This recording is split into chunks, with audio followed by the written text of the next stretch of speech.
Alright, we've got 3 packages here. And then a couple of other things. So I think it's an interesting update week. Let's see. First off, okay, those are both anime. Because this one has 1 anime, 1 non-anime in it. Of course, the glue on the bottom of this thing has gotten a lot tougher. Feels like the cardboard's gotten a lot weaker. So we'll do that, and let's put that there. I'm not even going to try to get into that without this. I'm not sure if opening these in the bottom, it makes them harder or not. But it definitely makes it easier to not have the shipping addresses flashing.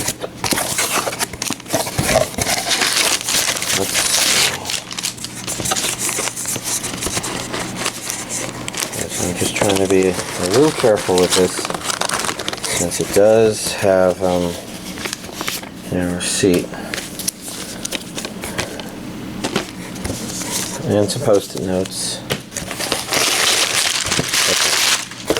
Making sure there wasn't anything else in the box. And now we'll add these to the pile here. So we got anime over here and non-anime here. So if we go through the anime, you saw at first The Walking Dead, the complete 8th season. Alright. Of course, I haven't watched the previous one, so I don't know. Next up we have Avengers Infinity War, Blu-ray version, DVD version. You can kind of see they're still wrapped in plastic. Haven't watched them yet. Might rewatched them and shown them to a friend. And then I picked this up because I don't know, kind of caught my eye. I'm a fan of animation. I'm not sure if the story is definitely saying, oh yes, it's definitely enticing, but it's a interesting looking curiosity. And then I got another Nintendo Switch game, Dead Cells. Physical copy. I think digital copies came out a long time ago, or a couple of weeks ago, and it might have been released on other platforms a longer time ago. Anyways, first up we have Oreimo Complete Blu-ray box set, and this, even though I already have Oreimo, this is Season 2 Complete box set, and even though I already have Season 2, this should be the English or the US release. And it's probably not really all that different from the Japanese release, but I figured we might as well. Well, I collect the US releases first and foremost. So I guess in this case, I'm being a bit of a sucker.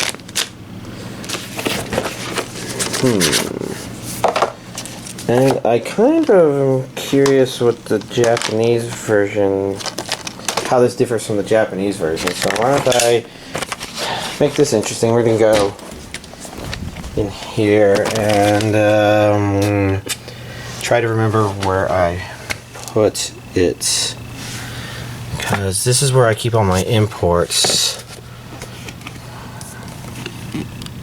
Is that it down there? I think that's Oreimo 1. Do I even have Oreimo Season 2?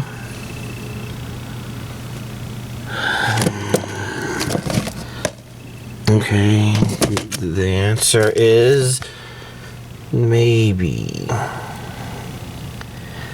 I thought I had Season 2 on Blu-ray. Maybe I only have it on DVD. Doesn't matter, because this is a US release, and so I got it. Nothing here's jumping out. So, okay. Well, let's go back to looking at this then, because, doesn't matter. This came out. I got it. Postcards, which of course I'm lazy about and don't look at. So what we have here, they're marked on the back. Okay, so we got this 1 and 2 here. How do I even remember this second season? Oh well. Doesn't matter. And then 3 and 4 here. Oh, these wrap around. Ish. Some of the characters are kind of standing off on their lonesome. Let me turn this right side up so it can be easier seen.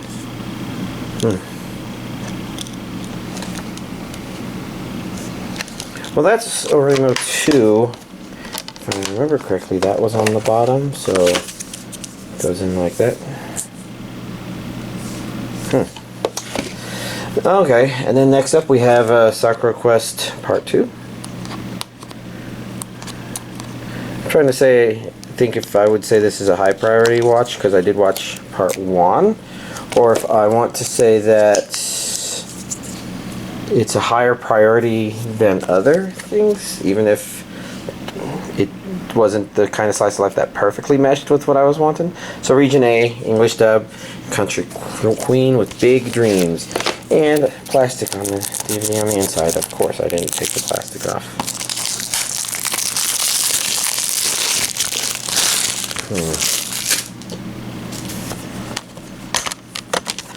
Let's see.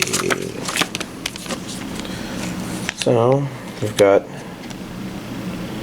Part 2, Disc 1, Blu-ray, Part 2, Disc 2, Blu-ray, and then the DVD. And the DVD.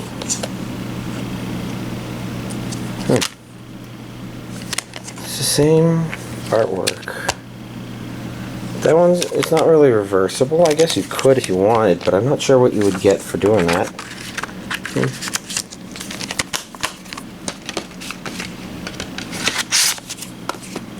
Next up we have Gamers! Exclamation point. Let's see. Everything is a little more to the side, so let's... Oh, I felt it not completely off there. Alright, let's see. Taking a look. Ooh, Regions A and B. And it's English dubbed. And the name sounds familiar.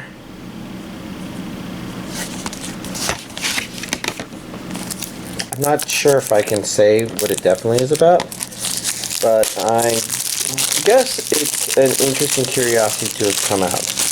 Maybe something I'm curious to see, even though I'm being lazy and I'm not setting myself to be able to know what's even about, because I could just read the back. We got Blu-ray 1, episodes 1 through 9,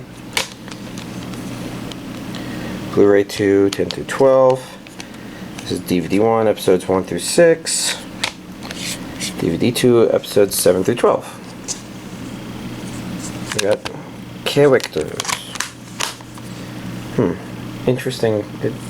I guess I could look a little more closely, because it looked like there's more female characters on the inside than there is on the outside. But I don't know, I didn't look too closely. And apparently, I didn't pay very close attention to putting this back here. Okay. Last but not least, we have Junjo Romantica Season 3, which is, I see a Region A. I think these were subtitled only. I'm not seeing, yeah, I'm seeing audio Japanese. So, I think that's consistent with the other Junjo Romantica releases. This was right stuff. I think the other ones did DVD. Didn't Seasons 1 and 2 get DVD releases? I'm wondering if I missed something. Probably not, because I check Right Stuff and Amazon side by side, so I don't miss as much. These are our two discs. Yeah, he looks a lot like Lindell Taylor. Although I don't think that was really his name. Oh well. That's this week's anime DVD collection update. Alright, like I mentioned, Classroom of the Elite was a high priority watch for me because my brother enjoyed it, and I could kind of see why. There's also things about it that don't quite work out. Like, some of the basic premises of the setup of the series are kind of weird, off, unnatural, and some of the events that happen because of some of that stuff are kind of highly questionable as well. But overall, the main character is pretty interesting. It suffers from a similar problem I had with teen romantic comedy snafu in terms of creating two main characters. Well, I guess two more central characters who are supposed to be similarly personality-wise, kind of.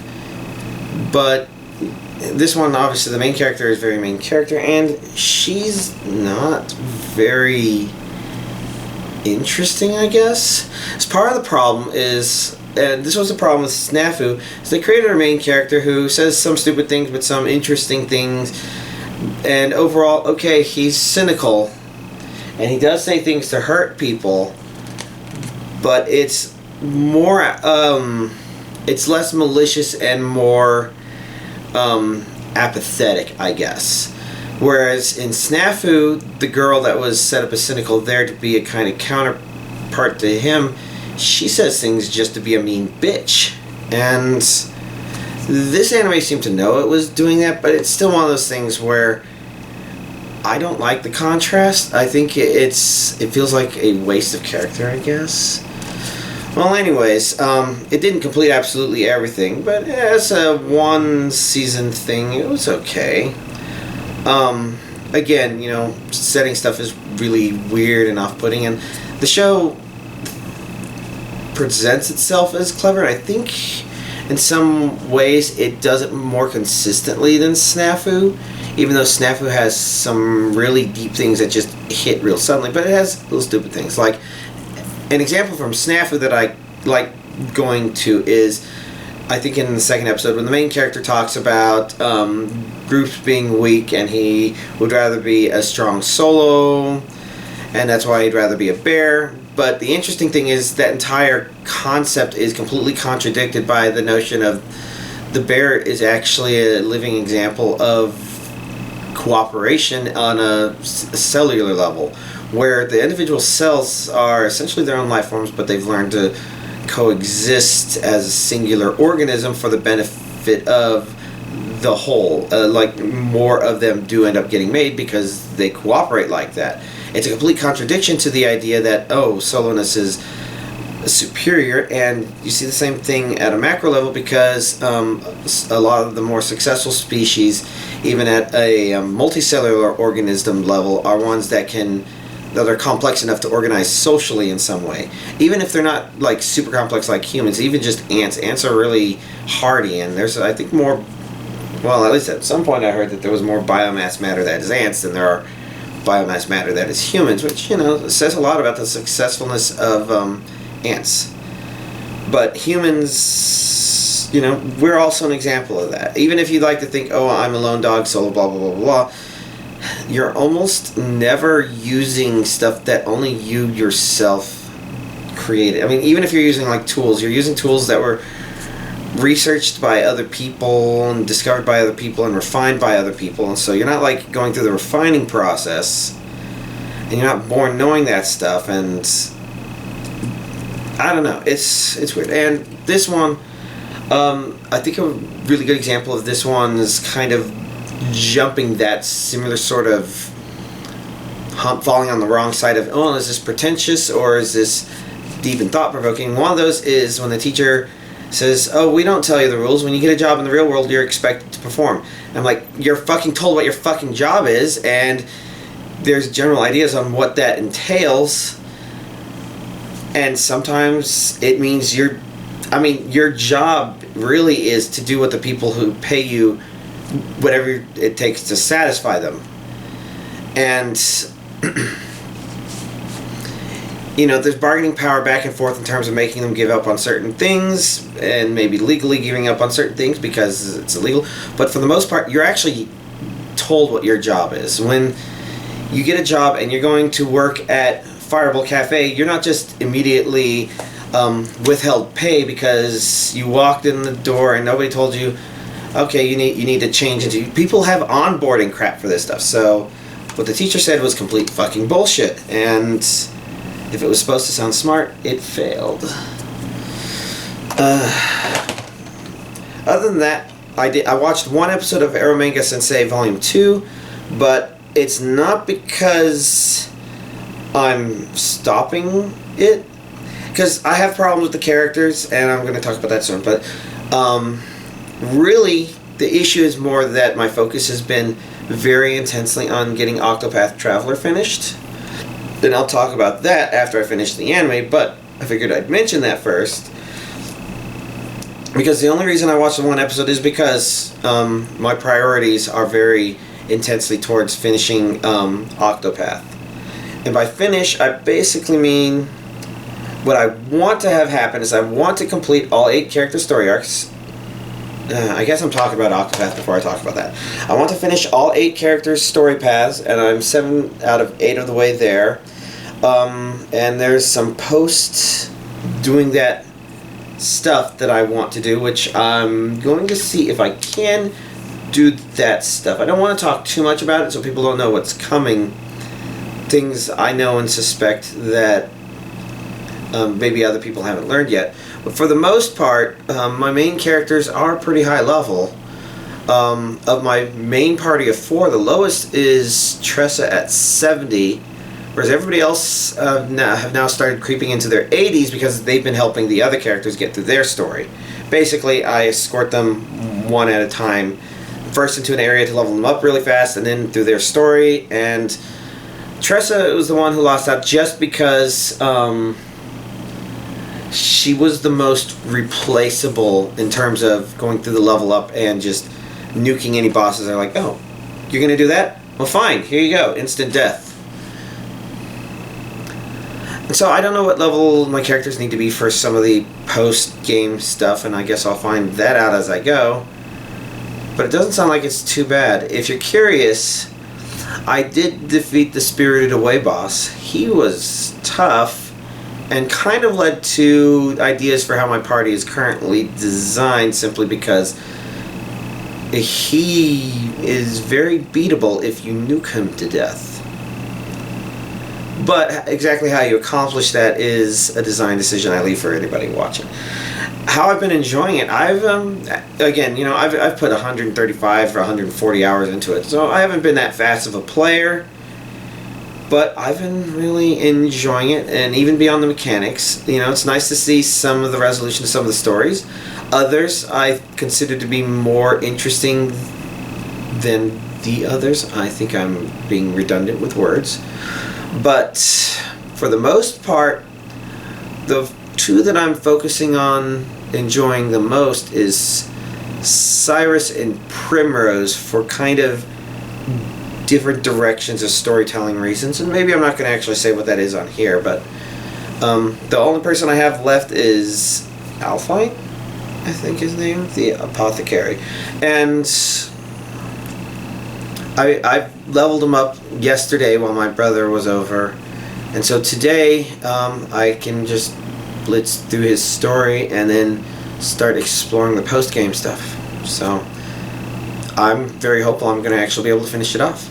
And I did fire up a handful of other Switch games, I think because I was in the middle of a situation where I couldn't continue on or didn't quite know how to yet. So it's just like, okay, oh yeah, actually I think I did that on Friday when my Friday friend was over. So, you know, fired up random stuff. Like I fired up a little Dead Cells, and you know, it looks pretty cool. And I fired up Slain and I don't know, a handful of other stuff. Things I had never fired up before, but you know, thought maybe I should, just because I have them. I should have a good idea of what my playing options look like, and I haven't done that for everything, but a handful of stuff. And I have to say, yeah, I still think Go Vacation is pretty nice. I'm wondering, and I noticed it didn't score so well on the Wii, and I guess it's possible it makes sense, because like I've said, it as a game it doesn't seem that notable, but as an experience it's kind of pleasant, and I could definitely tell that my brother liked it as well, just because, you know, he was laughing, enjoying the simple things I was doing. I didn't even fire up any mini games while he was over. You know, it's just a nice hangout game, I think. Well, anyways, I'm diverging. Back to Arrow Manga Sensei. Watched the first episode of this and kind of remembered that, oh yeah, that was my general thoughts about it. I remember something not quite sitting perfectly, but I remembered it's because I don't like a lot of the characters. They're designed to be cute, but they're kind of bad people. Like, they're very selfish and very demanding and very controlling, and I don't know, because there's plenty of anime characters like that, and this one, it's only notable with the female characters because this is a harem anime where it's like, it's almost like a presentation of which characters interest you, and they all just seem like selfish, narcissistic people, really. I mean, they're not completely overtly that, but it's the sort of thing where I think they only don't seem that way because their own self-interests happen to be the kind of thing that involves interacting with our main character. But I don't know, if he got married to any of them, I think he would have a very miserable life. So I don't know, that's not stopping me from watching. It's an Octopath Traveler. But I did last night get a small break, and because I didn't move, I'm trying to relax because I've been pushing through this stuff really hard. I literally went through the chapter 4 for my 4 main characters, and then chapters 2 through 4 through 3 of the characters, and for those 3 characters I had to level them up from like 13, 16, and 29 respectively up to something that I could push them through without them getting one-hitted by their own final bosses. And so pushing that through the weekend, and then last night relegating the leveling up of the one guy basically means I've been pushing the playing of it really hard to try and make sure I have enough time to try this endgame stuff, because I don't know how long it might take me. I might not be able to do it, because it's possible that the danger level of these final dungeons may be like 80, and the fact that I still have a character in her 70s is going to prevent her from... It's going to make her drag the team down. And I'm probably going to change what she is now that I've done a lot of experimenting for these other characters, because she should be able to take advantage of the strategy much better than they could. And yeah, so well, I was saying that for a reason and I kind of forgot. Anyways, I'm going to continue focusing on that. Oh, but I was going to say that I did fire up something else lazily yesterday where I just didn't have to get up. I could just kind of turn my brain off, and that was, I watched the first 3 episodes of Disenchanted, the new Matt Groening show on Netflix. Yeah, because apparently I've been paying for my Netflix account and I've been not using it, and I was kind of okay because for $10 a month it's whatever. I can go to Netflix whenever I want, and it's cheap. It's not as cheap as online for Nintendo will be, and I guess we have to think about that because doesn't that come out in the next month or 2? But the real point is, it's nice. One of the big risks it has is being compared to Futurama. Like, I don't think they have to worry about it being compared to Simpsons, because Simpsons has defined a very explicit niche, which is exactly why Futurama was able to break away from it and kind of be its own show. But their humor did go all over the place, including to medieval fantasy sort of stuff within Futurama, so there was some risk of overlap of character archetypes, ideas, personalities, jokes, etc. But I've found that Disenchanted has managed to find its own rhythm. It's managed to not even find it, to have its own rhythm.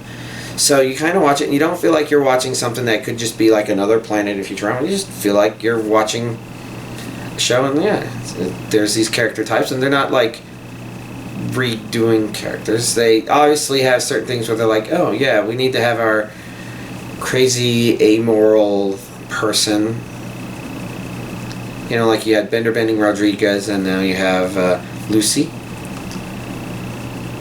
So they're like, yeah, we need that for joking stuff, and that works when it works.